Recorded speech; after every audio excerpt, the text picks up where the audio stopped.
Did this top AEW star just retire from wrestling, and a brand new champion has been crowned in All Elite Wrestling? But first, we start with a fresh report from Fightful Select that discusses a current AEW name that WWE are interested in signing. Fightful had recently noted that the AEW contract of Brian Cage was set to expire imminently, although he and AEW have agreed to work through to the end of March, specifically the ROH Super Card of Honor pay-per-view, with past injuries allowing the promotion to add time onto his deal that was originally due to expire in January-February time. The report adds that WWE have maintained an interest in the reigning ROH six-man tag team champion, with Cage also said to be interested in exploring options as a free agent. And as one door potentially opens, another closes, as a WWE departure has been confirmed. According to Tokyo Sports, NXT superstar Sarray is set to depart WWE once her contract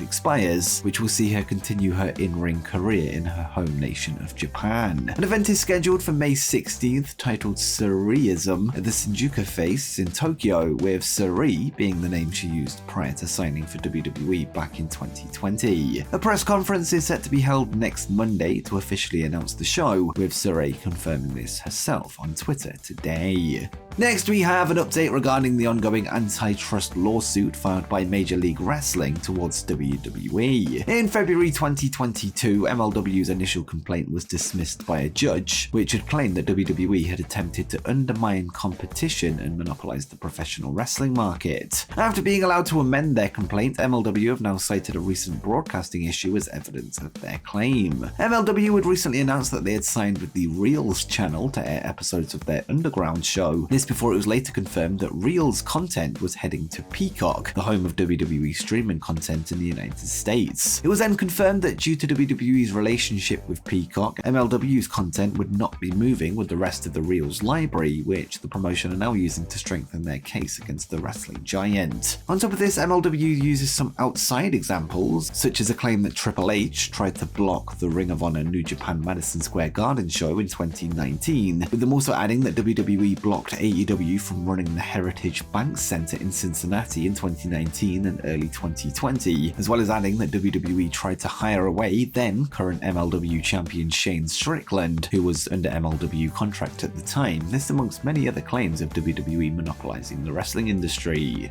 According to a report from CNBC, WWE are currently in talks with state gambling regulators in both Colorado and Michigan to legalize betting on high-profile matches, which could lead to some huge changes to the way that the company is ran. One sticking point appears to be the potential leaking of results ahead of time, something that WWE are looking to tackle with some outside firms, and the report notes, WWE is working with the accounting firm EY to secure scripted match results in hopes it will convince regulators there's no chance of results leaking to the public, who asked not to be named because the discussions are private. Accounting firms PwC and EY, also known as Ernst & Young, have historically worked with award shows, including the Academy Awards and the Emmys, to keep results a secret. If the move is given the green light, this could also open the door for legalized betting on other guarded, secret scripted events, such as future character deaths in TV shows. When discussing how the system would alter the way WWE's creative process currently works, CNBC would add,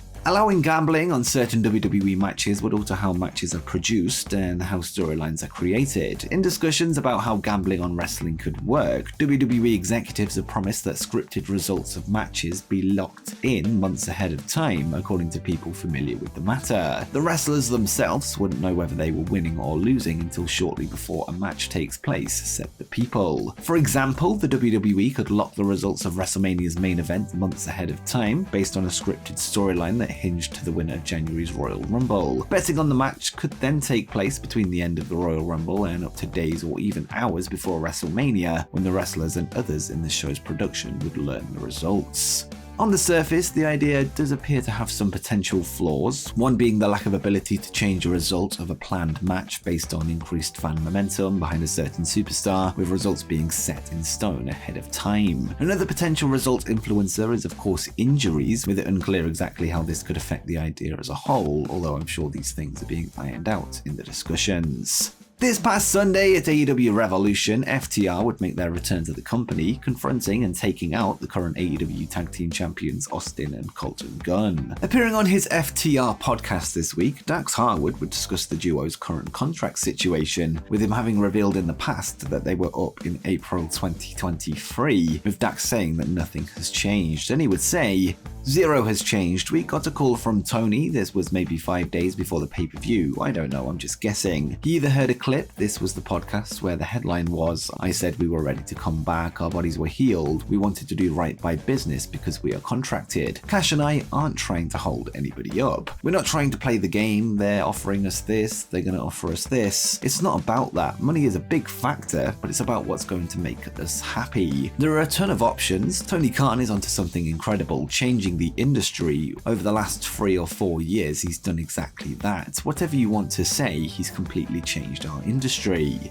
Harwood would then address a recent report from PW Insider that FTR was signed to long-term deals, contrary to Dax's claim, with him adding, "These reports are going to say what they want, and that's okay. I will say nothing has changed, and please allow everything to play out, and come April, you'll be able to understand what we're doing and where we're going. We have a month and 18 days left to make a decision on what we're going to do. I'm not in any kind of peril as far as getting ourselves in trouble." WWE would last night announce that the Backlash pay-per-view will be heading to Puerto Rico later this year as they continue to expand their international event portfolio. Having had huge success with premium live events in Cardiff, Wales for Clash at the Castle and in Montreal, Canada for the Elimination Chamber in recent months, WWE would break the news on WWE.com that they're now heading to the Island of Enchantment, with Puerto Rican native Bad Bunny set to host the event, and the statement reads, WWE today announced that the 2-time Grammy Award-winning and global recording artist Bad Bunny will host Backlash on Saturday, May 6th, live from the Coliseo de Puerto Rico Jose Miguel Agrello in San Juan, Puerto Rico. Backlash marks the first WWE premium live event to take place in Puerto Rico since January 2005.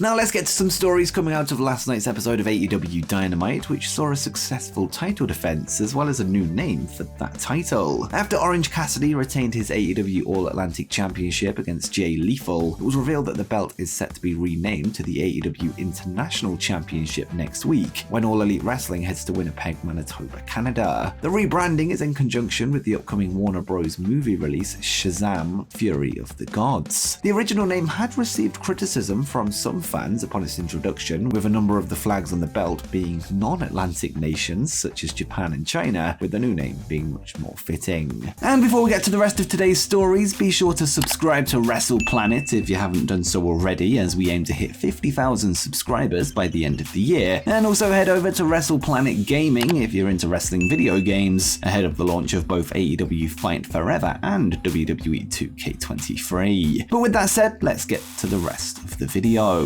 This past weekend at AEW Revolution, Bryan Danielson would fall short in his attempt to win the AEW World Championship, with MJF coming out on top in the 60-minute Iron Man main event. A video from after the match would air last night on AEW Dynamite, with the American Dragon seemingly hinting at another retirement, admitting that MJF was right in the build-up to their match, with him saying, "I always thought I was doing this for my family. I was forced to retire, and I wanted to teach them if you love something, you gotta fight for it. What I realized out there tonight, Max was right. You know, this time, my whole career, I've been legs, lungs, heart, and never giving up. That's always what I thought was best, always to fight, to just fight and fight and fight and fight. When I woke up from being unconscious and I'm in the label lock, my first instinct was to fight. Then, as I was fighting, I realized I can't feel my arms, and my left leg didn't have any strength anymore. And when Max said after the Iron Man match, I wouldn't be able to play with my kids, it dawned on me, he's right. I was putting myself before my family. More than tapping out, that made me more ashamed than anything else. It's time for me to go home." It's unclear how real Bryan's words were, however it does seem unlikely that he would retire via a pre-taped promo, but I guess only time will tell where this takes him.